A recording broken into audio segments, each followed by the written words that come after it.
How's it going, guys? It's Nathan from Nathan's DIY Garage, and today we're doing trailer bearings. We're going to service, we're going to tighten and grease the car hauler bearings.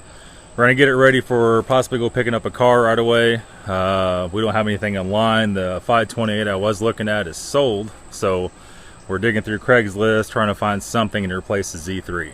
Okay, so here we have the car hauler. We have it jacked up right in the middle on the flange here, and these wheels, these hubs are getting loose. You kick them, you can hear them clack, especially the back ones. The back ones, at least that is, always catch all the weight. So we're going to go ahead and pull the dust caps off the centers. We're going to go ahead and tighten the nut and re-grease them. Okay, so we're going to go ahead and start off by, and your hubs may be different.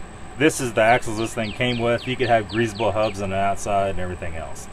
And these stock hubs, this is going to come out like that. That's going to go ahead and reveal your creaser. So to actually tighten the bearing, we have to do something a little bit different. If you just want to grease them, you can do this, put the grease gun on there, you're good to go. Everything's pretty simple. What we're going to do today, we're going to go ahead and pull off this guy here, because we're going to want to turn that nut, right? We're going to get this in here.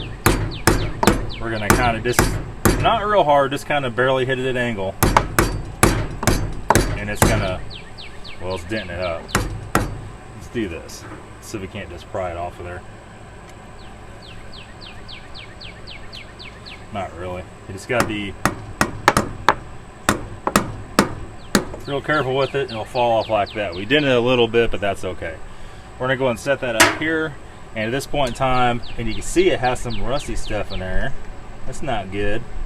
We're going to go ahead and get our dikes here, and we're going to bend this cotter pin back straight. And this trailer is brand new. This is 2015, but I have used it a lot in this last year. So I'm going to go ahead and get those as straight as possible. And I can tell you right now, when they put this in together from the factory, they didn't do it right. You get the cotter pin supposed to be straight across, right? They have it at an angle. I don't know why, but that might make it pretty difficult to get it out. So let's see. Let's go ahead and just pinch this guy here, squeeze him a little bit, not too hard, and see if we get him out. We have a bunch more cotter pins if it comes to that, so we're not too worried about damaging it. We're going to squeeze, but not hard enough to cut it, and pop it out like that, right? That reveals your nut. Let's go ahead and put the cotter pin up here on top, out of the way, and let me get something to turn that with. Okay, I don't have a socket that big, but that's okay. We don't have to turn it that tight anyway. Use a pair of channel locks in this case, and you can see when we took the pin out, the nut's loose, right? So what we're going to do, we're going to go ahead and spin it. You're going to want to tighten it down to where it barely has drag, and then back up just a little bit, right? All right, there's a little bit of drag. It's just a very tiny bit. We're going to back it up just a hair. We're just going to feel it. And we're going to feel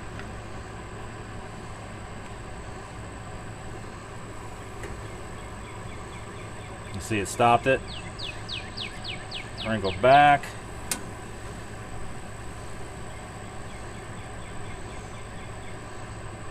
And that's pretty good right there.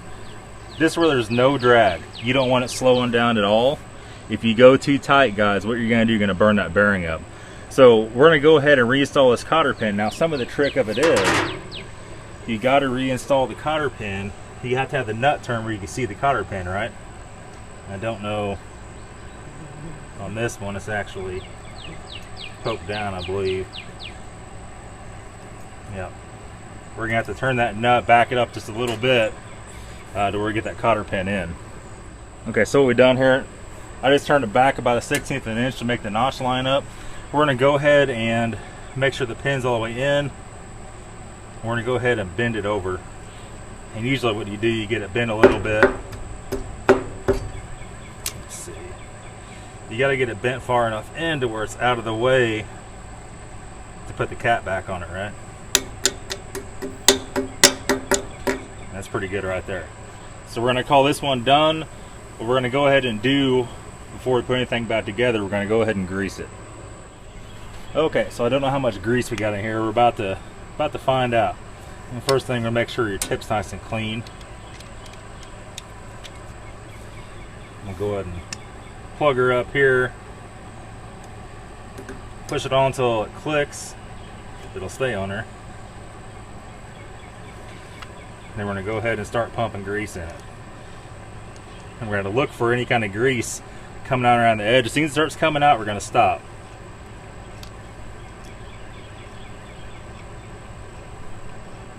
Like I said, I have greased these bearings a couple times, but I have not tightened up the castle nut.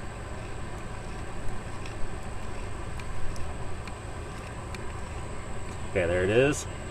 You can just barely start to see grease come out around the inside. You can see it in there, the black stuff. And that's perfect. We're gonna give her a spin, double check it. Yeah, it looks good. And at this point, we're gonna go ahead and reinstall the cap. Take our hammer, we're just gonna very lightly tap that in there.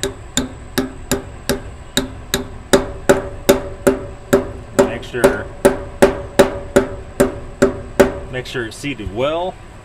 And take our rubber cap here. We're gonna pop him back in here. You gotta make 110% sure that all that stuff's seated well. If it's not seated well, guys, guess what? You go take this thing on a trip, you get back, and that bearing cap or the rubber seal is gonna be missing. So that's it. You can see them all sweaty. A little bit earlier it rained, it cooled off. It was like I call California hot. California hot isn't real hot. You guys in California get pissed me saying this. California hot, I've been there many times. You can walk in the sun will burn you up. You can walk in the shade, and you can actually stay pretty cool. In Missouri, it don't matter where you're at, unless you're inside standing in front of an AC. You're gonna sweat your ass off. Last night, even 2 hours before dark, it was so steamy out here, it felt like you were standing in a hot shower, taking a shower, trying to work on stuff. It was almost impossible. Anyway, that's it for today, guys. We got to do 3 more of these wheels today. We need to get under the Sequoia. We need to check the air pressure and all the tires. We need to check the ball joints. We need to check tire rods and everything. We need to get ready for a big trip. And that's it. I'll see you guys tomorrow.